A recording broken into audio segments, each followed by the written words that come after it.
your course you can apply. Then what are the costs? Money. Let me tell you people something. When I paid for my PSW, Mosunku, hey, I was like, hey, because the money is pricey. It's different. See the shoes that I rock, it's different. Or the peas that I get is different. See the ladies that I'm with, too different. Nowadays, everything. Hi everybody, how are you doing? Yommie here. What's happening? You guys already know me. If you don't know me, scroll down and find out who I am. Anyways, today we're going to be talking about the post-study work visa or the graduate visa. So if you've not heard about it and if you don't know what anything about it, today that's what I'm going to be educating you on. So I'm going to be talking about what it means, eligibility, duration of stay, when you should apply, the cost of the visa, things you can do, what you can do, the timelines, the documents you need, and if you're coming in with dependents. So let's get into it. Are you excited? Before we get into it, what did I want to say? Leave a like, comment, subscribe, and I hope you enjoy it. Okay, are you guys excited? If you are, say yes in the comments. If you're not, don't even write anything. So what's the post-study work visa? I also took notes so I don't forget anything. The post-study work visa is a visa that gives you permission to stay in the UK after completing a course, and there are a variety of courses which I'll include. So how do you apply for this post-study work visa? What do you require to be eligible? First of all, you must have completed a course in the United Kingdom, and then your current visa has to be a student visa or a tier 4 visa. Apart from that, you must have studied a bachelor's, postgrad, or another eligible course for a minimum period of time with your student visa. There are also a list of other courses like law conversion courses and some other courses, which I'll attach a screenshot of. I hope I can figure out how to do that, but I'll attach a screenshot so you can take a screenshot and see if you fit into that. And then you also have to make sure that your education provider, which is your university or your college, has told you that you've successfully completed your course. So you don't need to have graduated or received your certificate, but as far as you've successfully completed your course, you're eligible to apply for the post-study work visa. You also have to ensure that you've met the minimum duration requirements. I think it's 12 months, and you have to be in the UK while you apply. Then what's the duration of stay? I know a lot of people are very curious about how long they can stay back on the post-study work course. I'll just call it PSW because it's quite a mouthful. So if you do a graduate visa, this is if it's like after your bachelor's or your master's, it's for 2 years. But if it's after your PhD or any other doctoral qualification, then it's for 3 years. So graduate 2 years, PhD doctoral qualification 3 years, and it starts counting on the day when your application is approved. So once they've approved your application, your post-study work visa starts counting. Hold on, let me get some tea. I'm so tired of talking so I need tea to stay hydrated. Okay, hold that thought.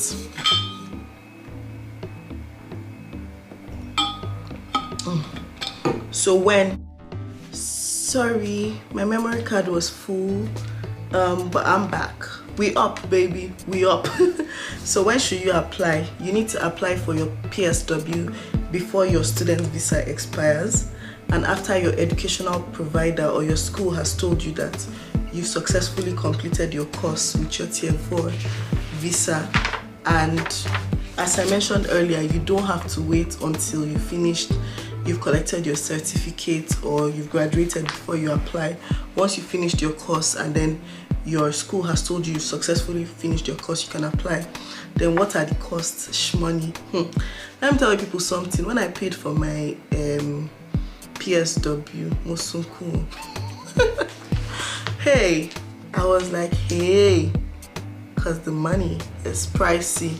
But then if you're in the healthcare or the public health industry, you can check out the UK government website, because I think there are some things that get discounted for you. And what else? And you don't have to pay certain fees. So I think the immigration health surcharge, but check the website to confirm. But the visa costs, the application fee is £700. Then the healthcare surcharge is £624 for each year. So if you're doing 2 years, that's £1,248. If you're doing 3 years, that's £1,872. So you have to add it together, the application fee and the healthcare surcharge. Then what can you do with the PSW? You can work in most jobs. You can job hunt and search for a job. You can be self-employed. So if you decide to go to the entrepreneurial route, you can also still make some money and just be an entrepreneur, a businesswoman. I did business, big business. Then you can still keep living with your partner and your children if they are eligible. You can volunteer. You can travel abroad and return to the UK, so you're not stuck in the UK.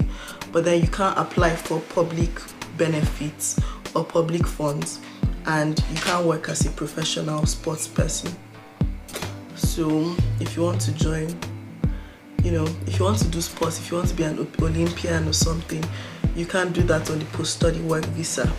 Then the timeline, it's officially 8 weeks, but in my experience, when I did mine came back in like 2 weeks. So if you're lucky, it can come back very fast. But then you're allowed to stay in the UK while you wait for your post-study work visa. So don't sweat it too much.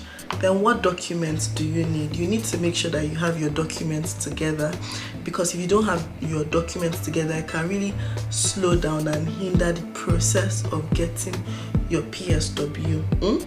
Yommie, make sure you have your documents together. Don't say I did not tell you. Make sure you put everything together, well organized. You need a valid passport, a biometric residence permit, your CAS, that's your CAS, your confirmation of acceptance of studies. Your school would have given you this before you started your course. But if your school, if you've forgotten it or if you've misplaced it, feel free to email your school. They'll get it across to you. And then you need if you have dependents, you need proof of your relationship with your partner and children, and you need a letter from your scholarship or sponsorship provider. Don't forget that your entire application needs to be done online, and it's only in rare circumstances that you might need to go to the office or something, but it's not very likely. Then what about your partner and children? I'm going to put a screenshot with all the documents required for partners and children, because it's quite a list, it's a mouthful. But then a few things about your dependents, your partner and your children.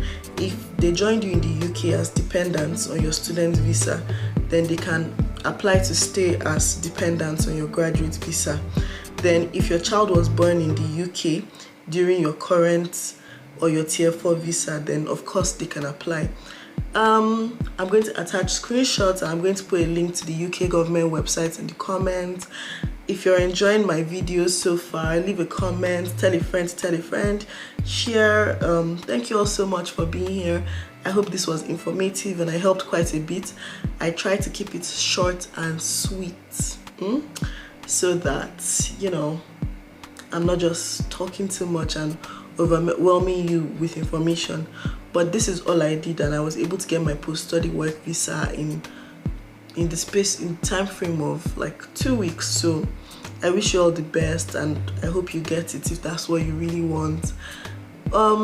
Yeah, you're amazing, you're precious, you're loved. Have a lovely day. Bye.